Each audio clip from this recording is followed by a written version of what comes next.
అత్యున్నత సింహాసనముపై ఆసీనుడా, దేవదూతలు ఆరాధించు పరిశుద్ధుడా. యేసయ్యా నా నిలువెల్ల నిండియున్నావు, నా మనసారని సన్నిధిలో సాగిలపడి నమస్కారము చేసేదా, సాగిలపడి నమస్కారము చేసేదా. నా మనసారని సన్నిధిలో సాగిలపడి నమస్కారము చేసేదా, సాగిలపడి నమస్కారము చేసేదా.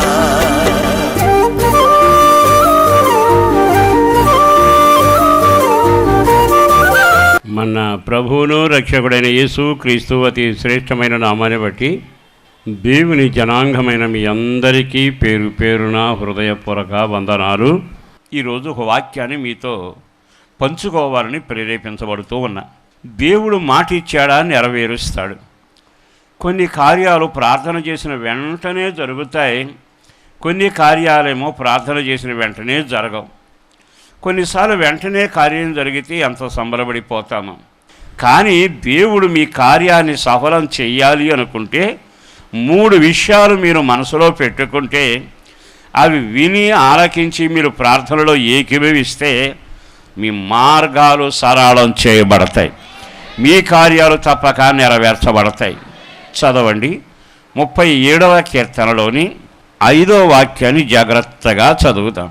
నీ మార్గమును యెహోవాకు అప్పగింపుము, నీవు ఆయనను నమ్ముకొనుము, ఆయన నీ కార్యమును నెరవేర్చును. ఇప్పుడు కొన్ని వివరాలు చెబుతాను, బాగా వినండి. మంచి ప్రార్థనలు చేసిన, ఒకవేళ స్వార్థపూరితమైన ప్రార్థనలు చేసిన మన కార్యాలు కొన్ని జరిగి కొన్ని జరగకుండా ఉండడానికి గల కారణం ఈరోజు గమనించి నువ్వు ఏ పనులు చేస్తే కార్యం జరుగుతుంది. మొదటి మాట నేను చెబుతాను, ఆయనను నీవు నమ్ముకొనుము, ఆయనను నీవు నమ్ముకొనుము, అప్పుడు నీ కార్యం ఆయన నెరవేరుస్తాడు. మనమంతా నమ్ముతున్నాంగా, మనమంతా ఆయన మాట నమ్మకుండా ఉండడం లేదుగా. కానీ విచిత్రమైన అనుభవం ఏమిటంటే, ఆయనను నమ్మడం అనేదానికి మీకు అర్థమయ్యే కొన్ని మాటలు చెప్పాలి. మనం ఆయన నమ్మటం అనే దానిలో మన అవసరం ఆయన గుర్తుపడతాడు. దేవుని దగ్గర 2 గుంపులు వాళ్ళు ఉంటారు. ఒక గుంపు వాళ్ళు ఎవరో తెలుసా? అవసరం కొద్దీ అడిగే వాళ్ళు ఉంటారు. రెండో గుంపు వాళ్ళు ఎలా ఉంటారో తెలుసా? జరిగితే జరుగుతుంది, జరగకపోతే జరగకపోతుంది అనే కోవకు చెందిన వాళ్ళు కొంతమంది ఉంటారు. ఆయన అంటాడు, నీ కార్యం నేను నెరవేరుస్తా, నీవు నన్ను నమ్ముకో అంటున్నాడు. ఆయనను నమ్మడం అంటే, నేను వాక్యాన్ని నమ్మాను, దైవజనుని నమ్మాను, ప్రార్థనను నమ్మాను, ఆ ప్రార్థన చేసిన తైలాన్ని నమ్మాను, వాక్యాన్ని నమ్మి నేను నమ్మకంగానే ఉంటున్నాను కదండి అంటున్నాం. కానీ ఈరోజు నేను చెప్పగలిగింది, ఆయన నువ్వు ఎంతవరకు నమ్మాలి అంటే, నీ నమ్మిక ఆయనకు తెలియాలి. ఎలా? మనం చేసే ప్రార్థన మన అవసరం ఉన్నది, ఈయన ద్వారానే నేను అవసరం తీర్చుకోవాలి అనేటట్టుగా ప్రార్థన ఉండాలి. మనం అవసరం తీరాలి అనుకున్నప్పుడు ఆయన దగ్గర నిలబడుతున్నాంగా. అదే రోగమో, సమస్య, పిల్లల వివాహ విషయమో, లేకపోతే అనుకోకుండా కొన్ని ఎదురు దెబ్బలో, విడుదల లేని భయంకరమైన సంఘటన నీ జీవితంలో జరుగుతాయి. అప్పుడు నువ్వు ఎలా ఉండాలో తెలుసా? ఆయన నాకు సాయం చేసేదాకా, నా అవసరం తీరేదాకా ఇక్కడే నేను నిలబడతా అంటే అర్థం ఏంటి? ఆయన సన్నిధిని నేను విడిచిపెట్టాను. ఇంకో మాట కూడా చెబుతాను. ఆ రోజునంటే వాళ్ళ అమ్మాయికి దయ్యం పట్టిందట. చాలా చోట్ల తిప్పలబడి చివరికి యేసుప్రభు దగ్గరికి వచ్చింది. యేసుప్రభువు చెప్పింది, అయ్యా మా అమ్మాయికి దయ్యం పట్టింది, బాగు చేయవా అని. ఆయన ఆ మాట విని విననట్టుగా మిగిలిన వాళ్ళందరి మీద చేతులు ఉంచడం, బాగు చేయడం, పంపడం జరిగింది. ఆమె చాలాసేపు అక్కడే నిలబడిపోతే చూసిన శిష్యులకి పాపం జాలనిపించింది. నెమ్మదిగా యేసుదేవుని దగ్గరకు వెళ్ళి, బోధకుడా, ఆమె చాలాసేపు నుంచి అలా మీ కొరకు కనిపెడుతుంది. ఈయన ఆలోచనలు వాళ్ళు ఎరుగరు. వెంటనే ఈయన ఒక మాట ఏమన్నాడంటే, నా చేతిలో స్వస్థత అనే రొట్టె ఉంది, ఈ నాన్ రొట్టె నా పిల్లలకు కుక్క పిల్లలకు పెట్టనగా అన్నాడు. కానీ ఆమె ఏం కదలకుండా అలాగే నిలబడింది. యేసు ప్రభు నాకు నీకు ఈ పాఠం నేర్పడానికి ఆ కార్యం చేశాడు. ఇంకా ఆమె నోరు తెరిచేమని తెలుసా, సరే నువ్వు అనుకున్నట్టుగా నేను కుక్క పిల్లని అనుకో, నాకు కూడా సాయం చేయవా అంది. ఆ మాటకు ఒక క్షణం ఆగి, అమ్మా నీవు కోరినట్టే నీకు అవునుగాక ఆ మాట చెబితే మరుక్షణం వెళితే దయ్యం వదిలిపోయింది కూతురికి. ఈ చరిత్ర చిన్నప్పటి నుంచి వింటున్నామా? ఆయనను నమ్ముకొనుట అంటే ఇప్పుడు ఆ తల్లి వచ్చింది. ఆ తల్లి అవసరం ఎంత గొప్పదో ఆమె నిలబడిన తీరును బట్టి అర్థమవుతుంది. ఇప్పుడు ఆయన తప్ప నాకు ఎవరు సాయం చేసేవారు లేరు, వైద్యులు అయిపోయారు, బంధువులు అయిపోయారు, ప్రయత్నాలు అయిపోయాయి, ఇక ఆయనేగా అనుకున్నప్పుడు ఆమె ఏమిటని తెలుసా, అంటే అన్నావులేవయ్యా కుక్క పిల్లలని, నన్ను తేలిగ్గా మాట్లాడిన నాకు కార్యం చేయవా? అవసరం మనిషిని నిలబెడుతుంది, అవసరం ప్రభువుని బతిమలాడిగట్టుగా చేస్తుంది, అవసరం నీవు తప్ప నాకు ఆధారం లేదని కాళ్ళ ఏళ్ళ పడేటట్టుగా చేస్తుంది. అంటే దాని అర్థం ఏమిటంటే నీ అవసరం నిజమైనది, నా అవసరం నీ ద్వారానే తీరాలి, నీవు తప్ప నాకు ఎవరో లేరు అనేటట్టుగా నీ అవసరం సన్నిధి నుండి నిన్ను బయటికి వెళ్ళనీయకుండా నిలబెడుతుంది. ఎన్నిసార్లు మనం ప్రార్థనలు చేశాం? 3 వారాలు చేశానంటే పనవల, 7 వారాలు చేశాను పనవల, 10 వారాలు చేశాను పనవల. అంటే నీ లెక్క ప్రకారం ఆయన చెయ్యాలి. ఆయన ఏమంటాడు తెలుసా, ఈమె అవసరం ఏదో నిజంగా నాకు తెలియాలిగా, అంటే నిజంగా నా ద్వారా అవసరం ఉండి వచ్చినట్టే ఉందా? చాలాసార్లు మన వ్యక్తిగత జీవితంగా దేవుడి దగ్గర అడుగుతాం, అయితే అవుతుంది, అవ్వకపోతే అవ్వపోతుంది. ఈ వాక్యం ద్వారా పరిశుద్ధాత్మ దేవుడు మాట్లాడుతుండగా మిమ్మల్ని బ్రతిమలాడేది అంటే మనం దేవుని దగ్గరికి వెళ్ళి మోకరించినప్పుడల్లట మన అవసరాన్ని ఆయన గుర్తించగలగాలి. నిజంగా ఇతడు అవసరంతోనే వచ్చాడు, నిజంగా వీళ్ళు ప్రమాదంలో ఉండే వచ్చారు, నిజంగా వీళ్ళు క్షేమం కోరుకునే వచ్చారు, నీ అవసరం కలిగే ఉన్నావనే సంగతి ఆయన నిన్ను గుర్తించగలగాలి. అంటే అర్థం ఏంటి? 7 సార్లు అడిగి వెళ్ళిపోతున్నా, 3 రోజులు ఉపవాసం మానేస్తున్నా, ఇస్తే ఇస్తాడో లేకపోతే లేదు అంటే అవసరం లేనట్టేగా. అందుకే దేవుడు అంటాడు, ఆయన కొరకు నువ్వు కనిపెట్టుకొని ఉండు. కనిపెట్టడం అంటే నా అవసరం ఇంకెవరి ద్వారా తీరదు, నా అవసరం నువ్వే తీర్చాలి అని ఆయన దగ్గర కనిపెట్టుకుంటేనట ఆయన ఏమంటాడో తెలుసా, ఆహా నిజమైన అవసరంతోనే వీడు ప్రార్థన చేస్తున్నారు, నన్ను అంతగా నమ్మారుగా. యెషయా గ్రంథం 64లో ఒక మాట కూడా మీకు జ్ఞాపకం చేస్తే మంచిది అనిపిస్తుంది. 4వ వాక్యాన్ని చదువుదాం. తన కొరకు కనిపెట్టు వానిని, తన కొరకు కనిపెట్టు వాని విషయములో నీవు తప్ప తన కార్యము సఫలము చేయు మరి ఏ దేవుడును లేడు. తన కొరకు కనిపెట్టే వారిని చూస్తారట ఆయన. అంటే అవసరం ఉందా లేదా? వాళ్ళు ఇంకా నిలబడి టైం అయిపోయింది, 7 గంటలు అయిపోయింది, సాయంకాలం అవుతుంది, చీకట పడుతుంది, అయినా వాళ్ళు అక్కడే నిలబడ్డారే అంటే నా ద్వారా తప్పనిసరిగా వాళ్ళ అవసరం తీరాలి. నా కొరకు ఎంత కనిపెడుతున్నారు గనుక తప్పనిసరిగా వీళ్ళ అవసరం నా ద్వారానే తీర్చబడాలి గనుక వీరు ఎంతగా నన్ను నమ్మారో, ఎంతగా నా సహాయం కోరుకుంటున్నారో నాకు అర్థమయ్యింది. వీరికి నేను గొప్ప కార్యాలు చేయాలి. చదవండి ఆ వాక్యాన్ని పూర్తిగా. తన కొరకు కనిపెట్టు వాని విషయమై నీవు తప్ప తన కార్యము సఫలము చేయు మరి ఏ దేవుడు లేడు కదా. ఆయన కొరకు కనిపెట్టుట. బైబిల్లో మీరు చాలాసార్లు వాక్యాలు చదివి ఉంటారు కదా. విసుగక మొరబెట్టారట, ఇంకా కనిపెట్టి మొరబెట్టారట. బైబిల్లో మాట ఉందో తెలుసా, నా ప్రాణమా నాలో నీవేళ తొందరపడుచున్నావు, తొందరపడకు, ఇంకను ఆయన యందే నేను నిరీక్షణ ఉంచుతాను, ఇంకను ఆయన కొరకే నేను కనిపెడతాను. చీకటి పడిపోతుందా? రోజు దొల్లిపోయిందా? ఆకలి మధ్యలో ఉన్నానా? నన్ను పట్టించుకోకుండా ఆయన అటు అటు వెళ్ళిపోయాడా? అయినా ఆయనేగా నా సమస్త కార్యాలు చేయగలిగిన వాడు అంటూ అవసరం ఏడిపిస్తుందట, అవసరం బతిమలాడేట్టు చేస్తుందట, అవసరం కన్నీళ్లు గార్పిస్తుందట, అవసరం వెళ్ళిపోయేవాడిని వెళ్ళనివ్వకుండా అడ్డుపడి ఆపి, అయ్యా నాకు ఈ పని చేయవా, నాకు ఆ పని చేయాల్సిందే, నా వల్ల కాదు అంటూ కాళ్ళాయాళ్ళ అడ్డం పడుతున్నాముగా. అంటే నీ అవసరం ఏమిటో ఆయన గుర్తించేంత వరకు నీవు కనిపెట్టి ఆయన మీద నమ్మకం ఉన్నట్టుగా రుజువు అవ్వడం. అలా ఎప్పుడైతే నీవు నిజంగా ఆయన ద్వారా సహాయం కోరుకుంటున్నావు, నిజమైన అవసరం నీకుందని ఆయన గుర్తించేంత వరకు ఉంటే దాని పేరేమిటో తెలుసా? ఆయనను నీవు నమ్ముకున్నావని అర్థం. మరి ఈ రోజున అట్లాంటి ప్రార్థన చేస్తే ఆయన ఏమంటున్నాడో తెలుసా? నేను తప్పనిసరిగా కార్యం చేస్తాను, నీ కార్యము నేను నెరవేరుస్తాను. ఎట్లాంటి కార్యం చేస్తాడు? 64వ అధ్యాయంలో 3వ వాక్యం, జరుగునని మేము అనుకొనని భయంకరమైన క్రియలు నీవు చేయగా. జరుగును అని మేము అనుకోలా. ఇది ఎలా జరుగుద్దండి? జరుగునని మేము అనుకోలా. కొన్ని కార్యాలు చూస్తే జరుగుతుందని తెలుసు, అవకాశం ఉంటే. కానీ అన్నీ కోల్పోయినప్పుడు ఇక మన వల్ల జరగదు, ఇది జరగదు అని మనం అంటాం. ఆయన ఏమంటున్నాడు తెలుసా?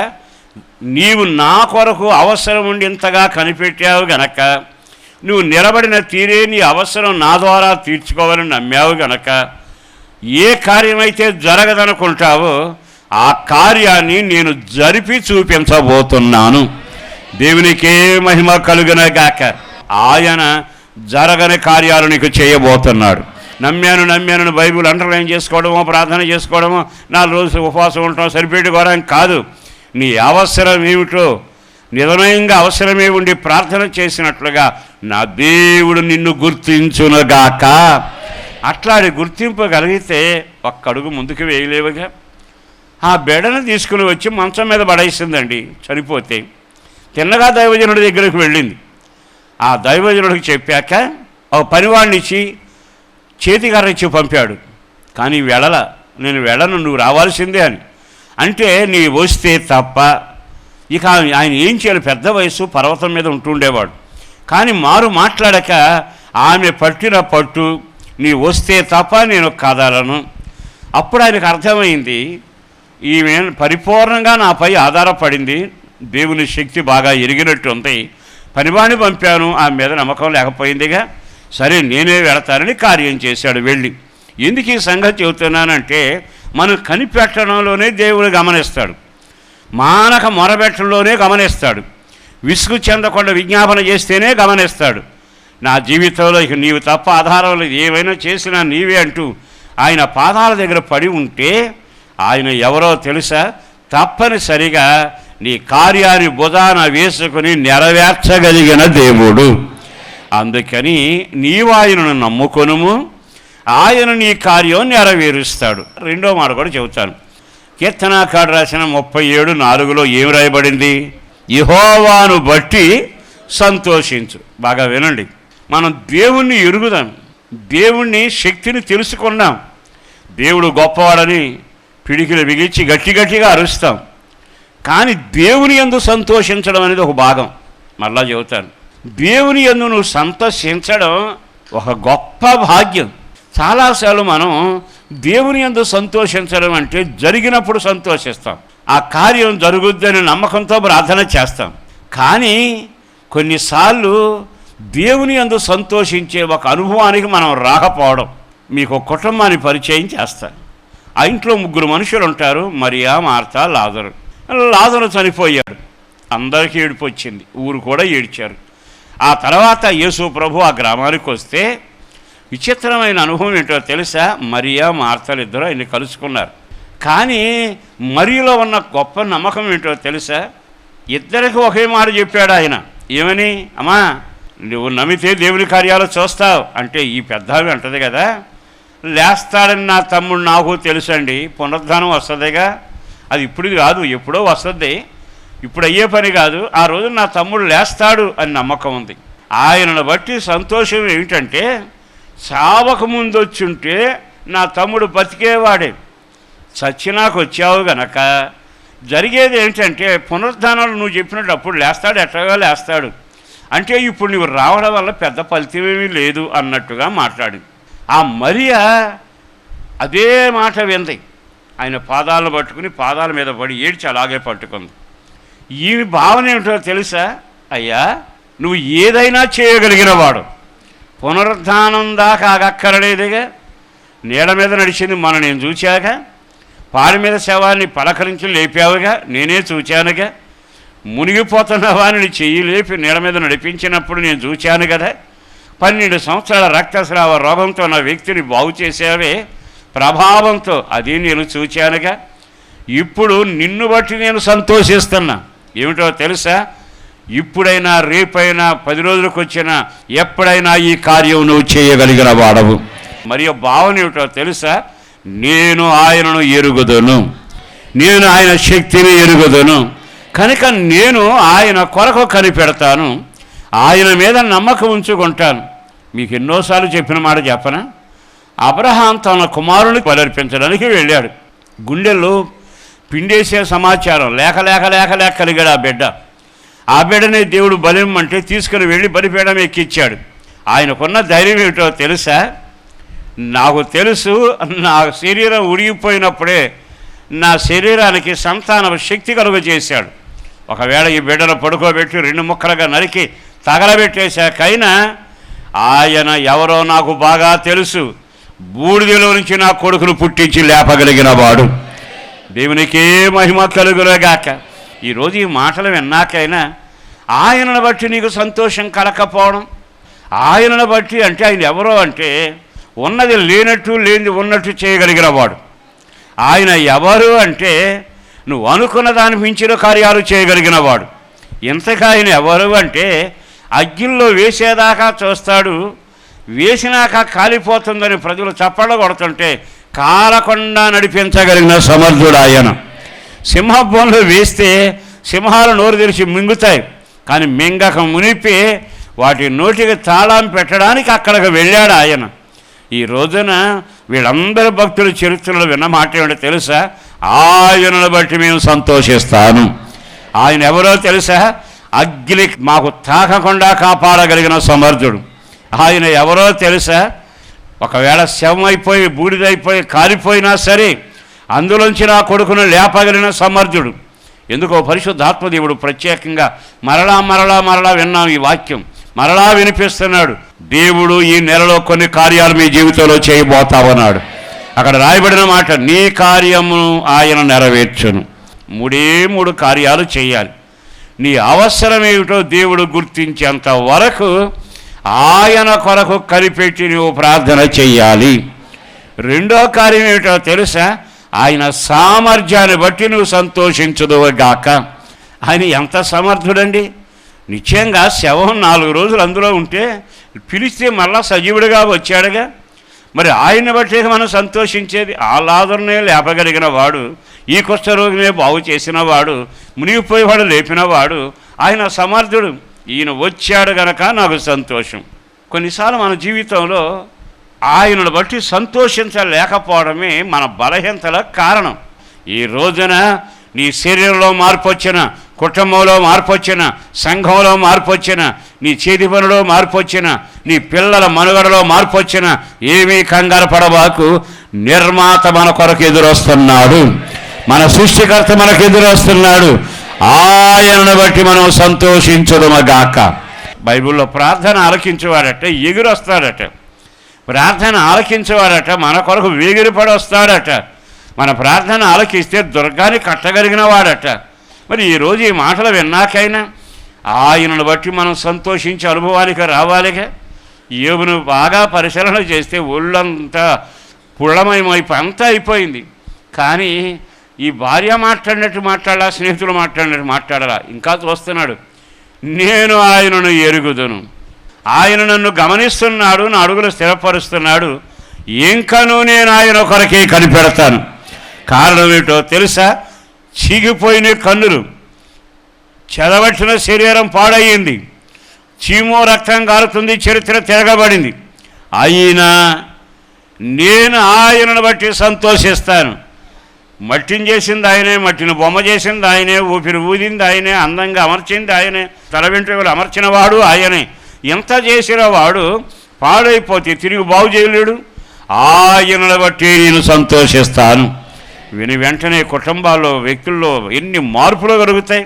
ఓ సేవకుడిగా ఈరోజు మరలా జ్ఞాపకం చేస్తున్నాను. పాడైన కుటుంబమైనా, పతనమైన బిడ్డలైనా, పనికిరాని వస్తువైనా, చెదిరిపోయిన బాంధవ్యమైనా, తరిగిపోయిన ఆస్తి అయినా, నష్టపడిన వ్యాపారమైనా, జీవితంలో నెమ్మది లేని పరిస్థితులు ఎలా ఉన్నా, ఎంత పతనమైనా, నేను ఒక సంతోషకరమైన మాట చెప్పగలను.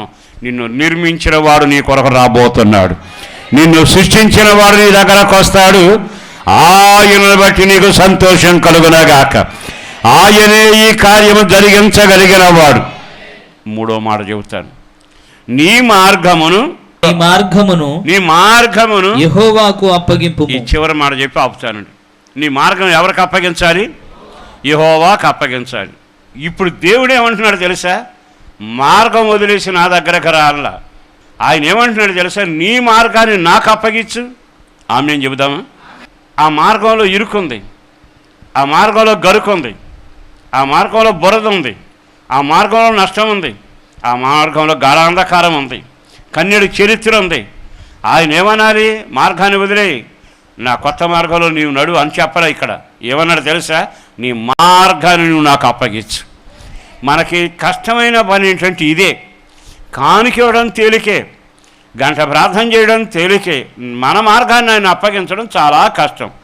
రెండవది, నువ్వెవరవై ఉండాలో తెలుసా? నీ మార్గాన్ని అప్పగించినప్పుడు నీవు కూడా ఆయన చేతికి అప్పగించబడాలి.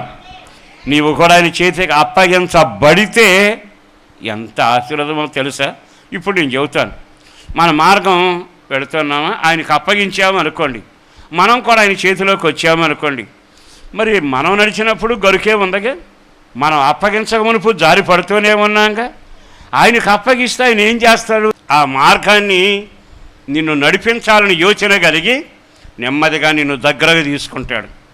ఇప్పుడు ఏమవుతుందంటే ఆ మార్గాన్న నువ్వు దాటలేనంత అగాధం వచ్చింది. నీ మార్గం నాకు అప్పగించుకుని నా వశం అయ్యావు గనక ఈ మార్గాలు ఉంటాయి. యోబుకి వెళ్ళినప్పుడు అదేముంది, దానియేలుకు అదే మార్గం వచ్చింది, అబ్రహాముకి వచ్చింది, యేసు ప్రభువు వెళ్ళింది ఆ మార్గమే. కానీ అప్పగించుకుని నేనేం చేస్తానో తెలుసా? నువ్వు దాటలేవు గనుక నేను నిన్ను నెమ్మదిగా భుజాల మీద ఎక్కించుకొని ఒక్క క్షణంలో అవతలకి దాటి వెళతాను. దేవునికే మహిమ కలుగునగాక. నీ మార్గం యెహోవాకు అప్పగించుకోవడం అంటే అర్థం ఏంటో తెలుసా? ఆయన ఎట్లా నడిపించినా నువ్వు ఒప్పుకోవాలి. మన జీవితంలో కూడా దేవునికి అప్పగించుకోవడానికి ఇష్టపడను. ఇది బురద, నేను తప్పించుకోలేను, ఇది మోసం, ఇంట్లో భయపడలేను, అది శరీరాశ, నా వల్ల కాదు, ఇది సమూహం, చెడు సహవాసం, నేను బయటపడలేను, తలక అర్థంగా ఒప్పడం కాక నీవును నీ మార్గం దేవుడికి అప్పగించాలి. ఎప్పుడైతే అప్పగిస్తావో ఆయన నీ అంగకు ఆయన అంగకు ఎంత తేడా, ఒక్క అడుగేసి దాటాడండి, నిన్ను మాత్రం అందులో పడనివ్వకుండా లేపి నిలబెట్టాడు, బుధాన మోస్తూ అవతలకి వెళ్ళాడు. ఈ రోజున నీ మార్గాన్ని మారుస్తానల్లా, నీ మార్గాన్ని నాకు అప్పగించు, నేను దాటిస్తాను. చాలాసార్లు మన వ్యక్తిగత జీవితంలో ఆయన పెత్తనానికి ఒప్పుకోం, ఆయన నడిపింపుకు ఒప్పుకోం. ఆయన నడిపించినట్టు మనం అప్పగించుకుంటే ఒక్కోసారి భుజాల మీద మోస్తాడు, కొన్నిసార్లు రెక్కల మీద మోస్తాడు, కొన్నిసార్లు బాగా ఎండగా ఉంటే రెక్కల నీడలో దాస్తాడు. మార్గం అదే, మన పితరులందరూ వెళ్ళిన మార్గం అదే కదా. ఆ గుంపులో పరిగెత్తిన వారు సాక్షి సమూహం లాగా పైన కనబడుతూనే ఉన్నారు. ఏవి ఎడలేదా? దానియేలు ఎడలేదా? ఏలియా ఎడలేదా? భక్తులంతా మార్గాన్ని వెళ్ళారుగా. ఈ మార్గం గరుకైన మార్గం, ఇరుకైన మార్గం, ఓ రకంగా జారిపడే మార్గం, ఇబ్బందులు కలిగించే మార్గం. ఈ ఆత్మీయ మార్గంలో నా దేవుడు నీ కార్యాన్ని సఫలం చేసేందుకు మూడో షరతు ఏమిటంటే, నీవొచ్చి నీ మార్గాన్ని నాకు అప్పగించి నీవు నా చేతిలోకి రాగలిగితే నేను ఈ మార్గంలో నిన్ను నడిపిస్తాను. దేవునికి మహిమ కలుగునగాక. ఈ మాటలు వింటున్న దేవుని బిడ్డలైన మీ అందరికీ నేను చెప్పగలిగిన మాట, జారిపడే స్థలంలో ఎందుకలా జారిపోతా, దాటలేని దగ్గర ఎందుకు కుమిలిపోతా, గరుకు రాళ్ళ దగ్గర రక్తం కారుతుంటే ఎందుకు ఏడుస్తా, తిరిగి నీ మార్గాన్ని ఆయనకు అప్పగించుకొని, నీ యొక్క ఆలోచనలు ఆయనకు అప్పగించుకొని, నన్ను నీ చేతుల్లో పెడుతున్నానని వైపు తిరిగితే ఆయన ఏమంటాడు తెలుసా? నేనే నీ కుడి చేతిని పట్టుకోబోతున్నాను. ఆయన మరో మాట ఏమన్నా తెలుసా? గద్ద తన పిల్లలను రెక్కల మీద మోసినట్టుగా నేను మిమ్మల్ని మోసుకొని వెళ్ళేదాను. మరి అప్పగించుకుంటే బాగుంటుందిగా. మన చిత్తం ఏంటంటే ఎంతసేపు ఒకరికి అప్పగించుకోవడానికి ఇష్టపడం, అంత స్వేచ్ఛాపరుడుగా నాకంతా తెలుసు అని అనుకుంటూనే ఉంటాం. ఈ ఆత్మీయ యాత్రలో అప్పగించుకోవడం అవసరం, అప్పగించుకున్న వాడిని తీర్చిదిద్దుతాడు, నడిపేస్తాడు, దాటేస్తాడు, మోస్తాడు. అందుకే బైబిల్లో నీ భారం యెహోవా మీద మోపు అని ఉంది. పేతురు పత్రికలోకి వెళ్తే నీ చింత యావత్తు నా మీదవే అంటే అర్థం ఏంటి? నేనున్నానుగా భరించడానికి, మోయడానికి, దాటేస్తడానికి, వెలిగించడానికి, నీకు నెమ్మది కలుగు చేయడానికి. అప్పగించుకో. ఈరోజైనా ఈ మాటలు విన్నాకైనా నేను నీకు అప్పగించుకోవడం నేను చేతగాని వాడినా, నా అంతా నేను బాగా ప్రయత్నం చేయగలను అనుకుంటూ విర్రవీగి నా సొంత ప్రయత్నాలు చేస్తానని అపహాస పాలు కాకమునిపే ఈ రోజున చేతగాని వాడుగా కాక నన్ను నడిపించే అమోఘమైన హస్తం ఉంది. అది కృపగలిగిన హస్తం. ఆయనకు నన్ను నా మార్గాన్ని అప్పగించుకుంటాను అని నువ్వు ఎప్పుడైతే అప్పగించుకుంటావో అద్భుతం మొదలవునగాక. అక్కడ రాయబడిన మాట ఏమిటో తెలుసా? చాలా తేటగా అన్న మాట, ఆయనను నమ్ముకు, ఆయన యందు సంతోషించు, ఆయనకు మార్గం అప్పగించు. ఆ తర్వాత మరొక మాట రాయబడింది. ఆ మాట ఏమిటో తెలుసా? వ్యసన పడబాకు. నువ్వు వాళ్ళ బాగుపడిపోయి వీళ్ళ బాగుపడిపోయి వ్యసన పడబాకు. ఈ 4 పనులు నువ్వు చేయి, నీ కార్యాన్ని నేను సఫలం చేస్తాను, అద్భుతమైన దారిని కలుగా చేస్తాను, ఆకాశ వాకిళ్ళు విప్పుతాను, గాఢాంధకారంలో వెలుగై ఉంటాను, అగ్నిలో కంటికి రెప్పగా కాపాడుతాను. నేను ఏవు చుట్టూ కంచె వేసినట్టుగా నీ చుట్టూ కంచె వేసి కాపాడుతాను. నీ కార్యము ఆయన నెరవేర్చును. అట్టి బలమైన కార్యాలు చేస్తున్న దేవుని ఎదుట తీర్మానానికి రాగలిగితే మీ కార్యాలు దేవుడు చేయటానికి ఇష్టపడుతున్నాడు. వాగ్దానపూర్వకంగా ఆయన నీ కార్యము నెరవేర్చు. మోకరిద్దామా? పరిశుద్ధుడను ప్రేమామడి నా ప్రభు, వందనాలయ్య. అపారమైన నీ ప్రేమను బట్టి ధన్యవాదాలు. మరొక్కసారి నీ జీవం కలిగిన వాక్కు ద్వారా మాట్లాడినందుకు వందనాలు. అప్పగించుకుంటున్నాం దేవా, నిన్ను బట్టి సంతోషిస్తున్నాం, నిన్ను బట్టి నీ నామాన్ని గొప్ప చేస్తున్నాం. నిశ్చయముగా నిజంగా అవసరం ఉన్న వాళ్ళగా నీ దగ్గర నిలబడుతున్నామయ్యా. మా కొరకు తప్పక కార్యాన్ని చేయబోతున్నందుకు వందనాలు. ఈ మాటలు ఎంతమంది విని తీర్మానంతో ప్రార్థన చేసి నీ చేతులకు అప్పగించుకున్నారు, వారి పట్ల కార్యాలు జరగాలి. అవసరాలు తీర్చండి, అద్భుతాలు జరిగించండి. మా ప్రార్థన ఎంతమంది కోరుకున్న వాళ్ళ క్షేమం కలగాలయ్యా, వాళ్ళకు దీవెన కలగాలి. అటు ఘనకార్యం మీరు చేస్తున్నందుకు వందనాలు చెల్లిస్తూ యేసు పరిశుద్ధ నామాన ప్రార్థించి వేడుచున్నాం తండ్రి, ఆమేన్. మీ ప్రార్థనా వసతుల కొరకు మమ్ములను సంప్రదించవలసిన మా చిరునామా పాస్టర్ దేవదాస్ గారు, వస్తున్నామండి, న్యూజివీడ్ రోడ్డు, హనుమాన్ జంక్షన్, కృష్ణా జిల్లా, ఆంధ్రప్రదేశ్. మా ఫోన్ నెంబర్లు 08656242751, మరి ఒక నెంబర్ 9440772772.